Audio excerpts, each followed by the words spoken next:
Halo semuanya, selamat datang kembali di channel ini. Jumpa lagi dengan saya Vicky Himpong. Semoga teman-teman semua di rumah bersama dengan keluarga tercinta selalu dalam keadaan yang sehat. Amin.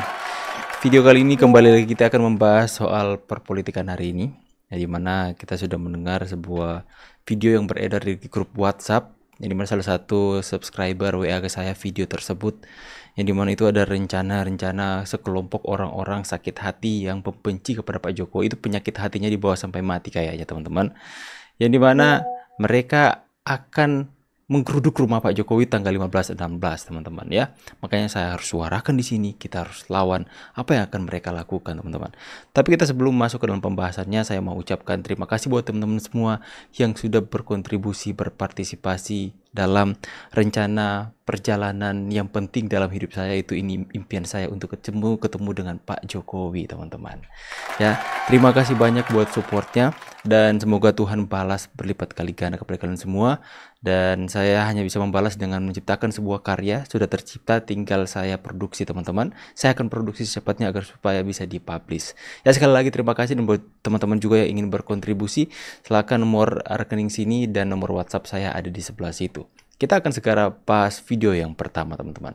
Ini dia biang kerok dari kegaduhan soal mengenai pernyataan saya Jokowi anak PKI lah, memang PKI kok gitu loh. Dan itu tidak mengandung peristiwa hukum karena tidak ada larangan anak PKI jadi presiden. Yang saya tuntut adalah kecermatan administrasi. Tapi sekarang masalahnya sudah bergeser karena saya telusuri semua ijazah dia palsu. Ijazah SMA dia itu nanti anda anak dajal lah hasil nyuri dari orang yang namanya Joko Wahyudi.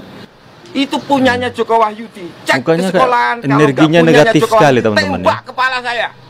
Kalau Jokowi merasa terfitnah, dia harus lapor ke polisi. Dia nggak lapor ke polisi, tiba-tiba saya ditangkap, diadili secara gelap, ya toh, divonis 3 tahun, ya toh, dan saya masuk penjara 2,5 tahun. Saya pulang, Pak. Keluarga saya sudah dihancurkan, istri saya sudah dihamili. Mengenai penggiringan opini apa lagi nih dari seorang pefitnah yang baru keluar penjara karena mulut busuknya. Ya, itulah biang kerok ya, memfitnah, katakan anak Jokowi adalah anak PKI, sedangkan Pak Jokowi masih kecil saja baru itu PKI ada teman-teman ya. Ini orang ini benar-benar biang kerok atas kegaduhan ijazah palsu. Mengatakan Pak Jokowi anak PKI, jangan-jangan Anda anak dajjal.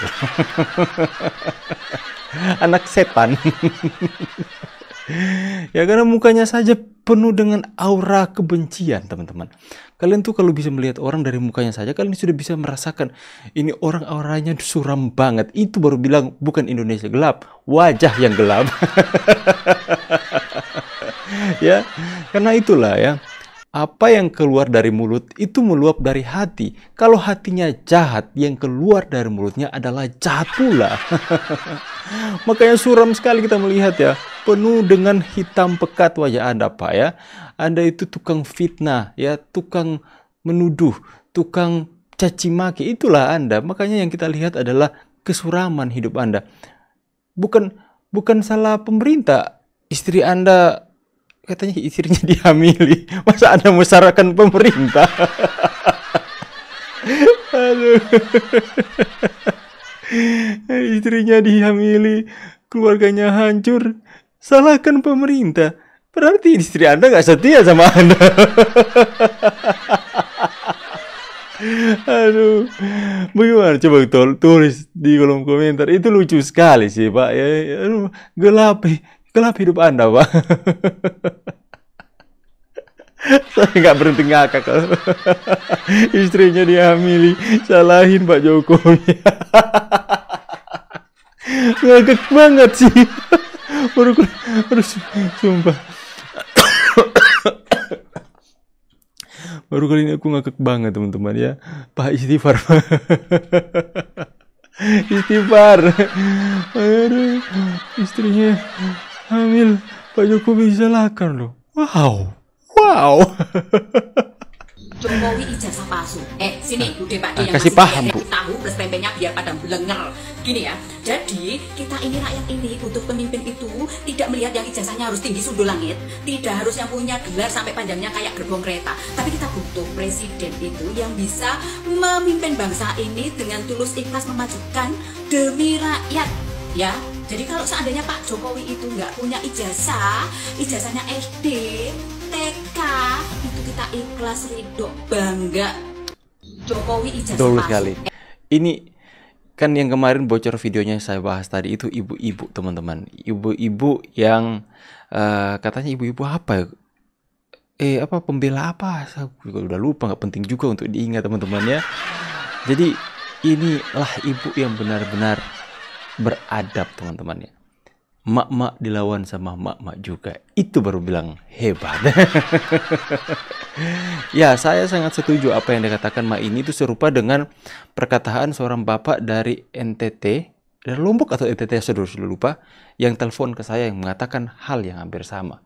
Emang kenapa kalau misalnya Pak Jokowi itu ijazahnya terbukti palsu? Emang kenapa? Ya, rakyat Indonesia nggak butuh pemimpin yang hanya membanggakan ijazahnya, kemudian dia korupsi, dia tidak peduli kepada rakyat. Itu sia-sia. Kita sudah melihat ya situasi yang terjadi dalam perpolitikan Indonesia. Orang-orang yang menganggap diri mereka intelektual, orang-orang yang menganggap diri mereka paling pintar di Indonesia, tapi menunjukkan adab yang bobrok, fitnah, caci maki, mereka perlihatkan kepada generasi-generasi seolah-olah itu adalah hal yang lumrah. Sedangkan kita Indonesia ada dikenal sebagai negara yang santun, negara yang beradab. Tapi mereka yang katanya orang punya ijazah tinggi ya, mempunyai ijazah yang asli ya, orang yang pintar, orang berintelektual, tapi menunjukkan adab yang mati. Kami masyarakat Indonesia nggak butuh itu, boy. Ya, kami nggak butuh itu. Yang kami perlukan adalah orang yang tulus untuk negeri. Kami nggak peduli kamu mau ijazah apa ya. Mereka itu adalah, Pak Jokowi adalah orang-orang yang tulus ya. Emang kenapa ya? Sekali lagi ya, saya setuju sama ibu ini. Saya juga setuju sama bapak yang dari timur yang mengungkapkan perasaannya. Emang kenapa kalau Pak Jokowi ijazah palsu? Emang kenapa? Seandainya kalau memang palsu, emang kenapa? Pak Jokowi sudah tulus untuk negeri. Ya, sekalipun seandainya kalau misalnya mau senangkan hati kalian ya, karena kalian hari ini hatinya sudah benar-benar sakit karena diajukan sama Pak Jokowi soal ijazah palsu kan. Jadi itulah teman-teman ya. Saya setuju sekali dengan ibu tadi. Ibu tadi itu benar-benar bagus. Ibu mak-mak melawan mak-mak ya. Itulah teman-teman ya, perlu adab. Saya selalu katakan bahwa tidak guna jika kalian mengejar ilmu setinggi gunung. Kalian mengajar ilmu sampai ke negeri Roma. Tapi adab yang seharusnya itu berjalan berbarengan, itu kalian tinggalkan di belakang. Hanya dengan mengejar gelar, untuk menyumpungkan gelar kalian, untuk mengejar ambisi kalian, akhirnya mulut kalian itu kotor. Ya, tidak beradab. Ya, kenapa? Orang kalau semakin tinggi sekolahnya, dia pasti akan sombong kan teman-teman ya. Itu kalau nggak bawa adab dia akan sombong, menganggap orang lain lebih bodoh dari dia, menganggap dia sendiri paling benar atas muka bumi ini. Karena apa? Karena adab dia tinggalkan, mengejar ambisi dan keegoisan, kesombongannya untuk memamerkan ijazahnya. Maka kami rakyat Indonesia nggak butuh juga ijazah tinggi-tinggi. Yang penting Anda mau untuk memberikan hati untuk rakyat. Seperti itu loh. Ya, apa sih? Ijazah. Kalau orang Manado bilang, nyak ada hambak mau nih. Nyak ada hambak ya. Ada juga salah satu subscriber bilang begini, Mak, ini emak-emak ini apa nggak ada kerjaan apa? Bagaimana kabar suami di rumah yang mungkin hari ini mereka tinggalkan, tidak masak untuk suami. Aduh. Ya sekali lagi good job ya buat ibu tadi ya teman-teman ya. Kita next dulu ke berita selanjutnya.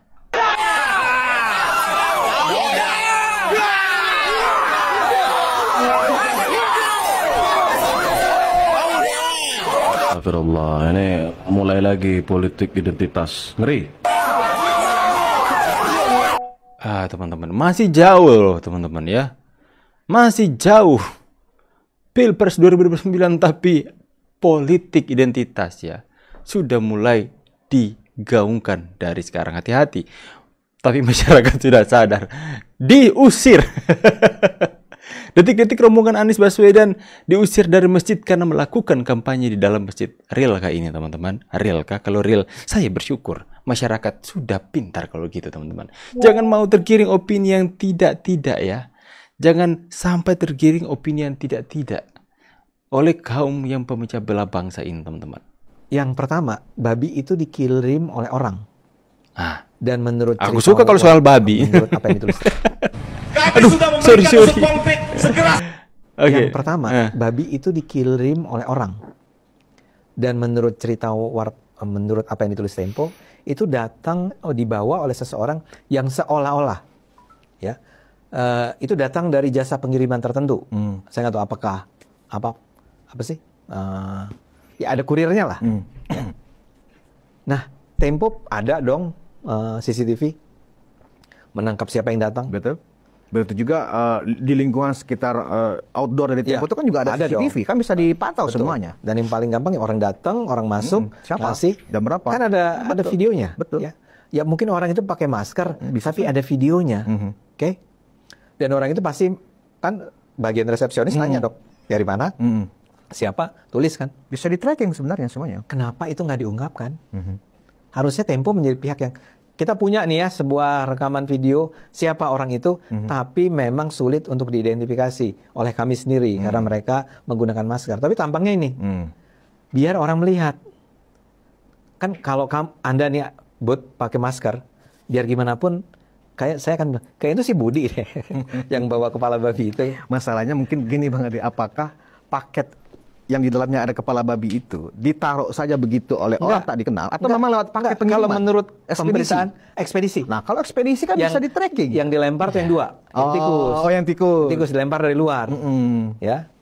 Itu pun ada pertanyaan, itu nggak ada juga rekamannya ya, ketika itu dilempar. Tapi yang paling jelas tuh yang datang itu ekspedisi. Seolah-olah ekspedisi. Ya, taruhlah dia bohong kan? Ya pasti bohong lah kalau emang dari ekspedisi. Kalau nggak ekspedisi tinggal ditanya kan, dilacak. Kemarin Anda ngirim apa? Siapa? Bla bla bla. Ini taruhlah ini adalah sebuah penipuan gitu ya, bukan dari si ekspedisi itu. Ya, penipuan dari Tempe. Dari Tokopedia gitu kan. Tapi kan bisa direkam si Gojeknya itu, yang bawa itu. Atau bahkan kalau Gojek bisa dilacak lagi. Gojek yang mana nih kan? Ya, poin saya ada hal-hal yang sebetulnya bisa diungkapkan oleh Tempo kepada publik untuk menunjukkan bahwa gini loh prosedur terornya ini, ya. Dan sekarang marilah kita mencari tahu siapa pelakunya. Jadi menurut saya menjadi penting ini memang polisi itu. Logis kan apa yang dikatakan Pak Ade Armando. Satu kata buat Tempe. Kalau urusan bocor-bocor halus, info A1. Kalau soal ekspedisi paket, infonya B2. Aduh. Playing victimnya sangat kental ya guys. Tunggu. Satu kata dulu. Antek asing. Satu kata lagi ya. Apa lagi? George Soros. Aduh. Permainan yang sangat-sangat mudah ketebak ya teman-teman ya. Sejahat itu loh. Sejahat itu menggiring opini bahwa negara sedang menuju kepada Orde Baru. Kalian pikir kami bodoh apa ya? Enggak lah. Kami masyarakat pintar. Inilah teman-temannya. Kenapa kami harus bersuara terus? Kenapa kami rapatkan barisan untuk memberikan opini-opini yang logis seperti Pak Ade Armando tadi sampaikan. Ya, orang-orang yang tidak berpikir secara kritis, yang langsung menelan mentah-mentah pemberitaannya, pasti mereka akan takut. Wah, Indonesia ini sedang menuju kepada Orde Baru. Sudah ada pembungkaman pers seperti yang lalu. Ada teror kepala babi di Tempo. Tanpa mengkaji terlebih dahulu apakah itu benar atau playing victim ya teman-teman. Ya jadi, ya itulah kita harus terus suarakan hal seperti agar supaya masyarakat yang mungkin sangat mudah untuk menelan bulat-bulat informasi bisa sedikit memberikan telinga mereka untuk mendengarkan opini kami dengan logis. Ya, kalau masa dengan secara kebetulan CCTV-nya tiba-tiba rusak pada hari pengiriman itu kan nggak logis teman-teman ya. Ada aja Tempe George Soros Silahkan tulis pendapat kalian di kolom komentar. Saya pamit dulu, see you on the next video and God bless. Bye guys.